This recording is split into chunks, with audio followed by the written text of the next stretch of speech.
Welcome to this tutorial on how to do this in Flexbox. Let's begin.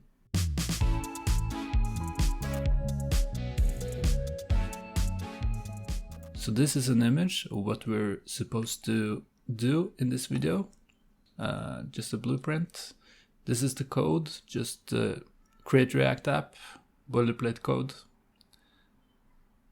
And here we can see the localhost server running just to see that this is in fact create React app. So these are the cubes we're supposed to be making. Let's begin by just deleting the code we don't need. So this is just some boilerplate code that comes with create React app. We don't need that here. So let's just delete that.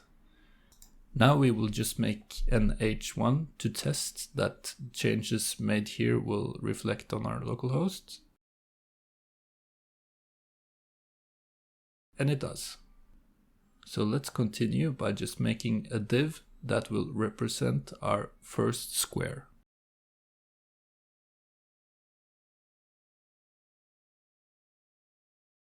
This will have a class name of square. And we will style this in just a bit.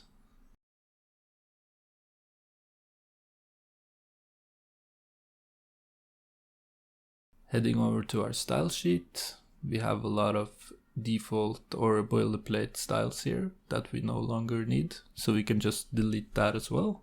Now that we have an empty file, we can just insert our square class and start styling it. We will begin by changing the background color just to differentiate it from the white background, and we'll just give it a background color of blue. We also need to set the height and the width of this element for it to show up in our DOM, our document object model. And after doing this, we see that nothing actually shows up. So I'm doing a little bit of debugging here just to find out what is actually the problem. Some of you have probably spotted my error, but this is just the process of me eventually figuring out what is wrong. So here I'm trying to add a border to see if I can see something else. This is not successful.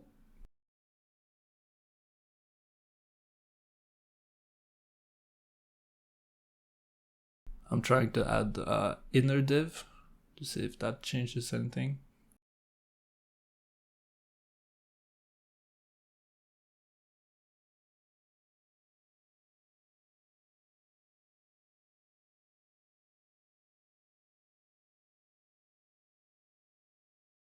So now I'm making the flex container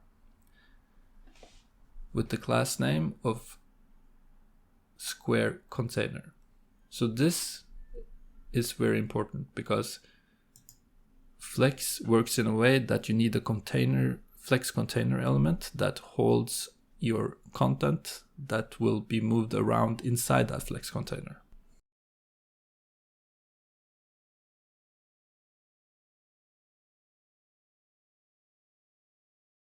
So now I'm creating the styles for that flex container and setting the display to flex, and then actually making it a flex item, or flex container rather. But we're still not seeing anything. So here the debugging continues. But we can see in the inspect mode that we have a little different kind of illustration on our container element.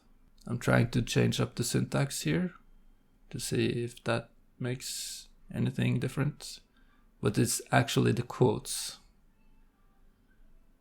The quotation marks is what makes these styles invalid. So just remove the quotes and you should be good.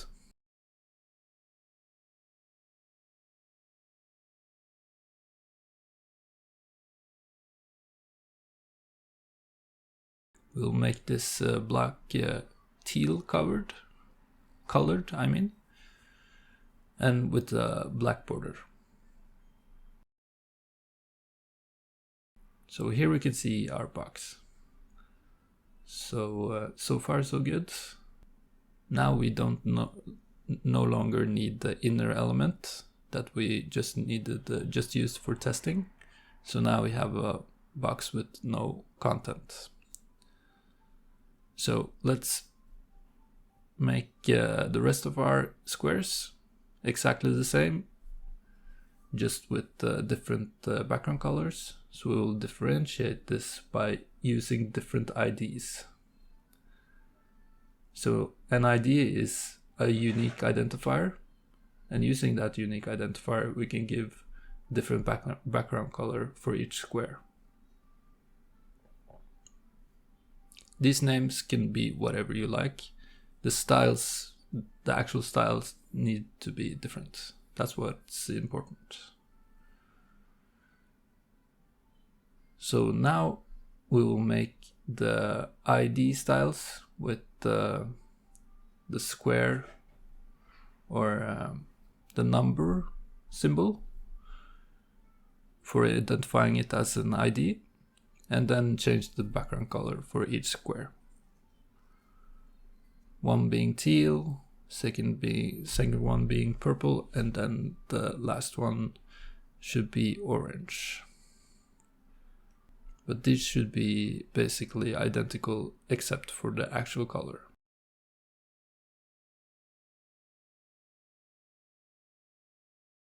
So when we have changed this, this should look good. Yes, here we see our squares, and it looks pretty similar. If we take a look at our drawing we had from the beginning, we see that the colors match and there are squares, but there's a gap between each square and it's centered, so we need to fix that as well. Let's see what happens if we remove the flex style. Then we see that the squares line on top of each other. This is because the default styling kicks in.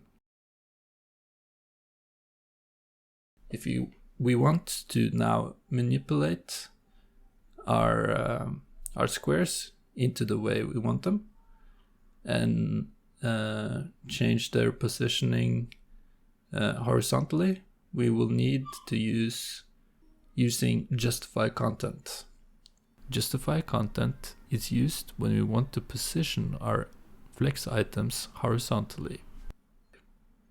So let's say justify content, and let's try flex end just to see what that does. So this is flex end, and our container has pushed its content to the end of this row. So we have a gap on the left side. Let's try center.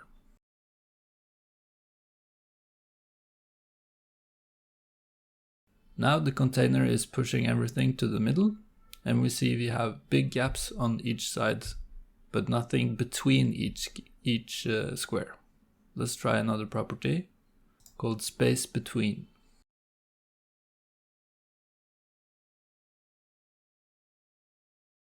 So now we get space between each item, but we're missing the space on each side.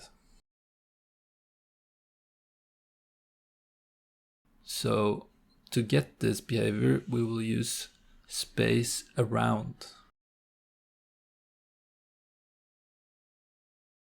Now we're getting somewhere where we have spaces on each side and between our squares. But we're still missing something, and that is that we need to center our squares on the middle of the page. So to do this, we need to expand our flex container by setting the height to the entire page. So the height is now the entirety of the page, as we can see in the inspect mode. And now within that container, we will set align items to center. And this aligns our items on the vertical axis. And then we get our cubes, our squares in the middle of the page. And that should match up with our drawing.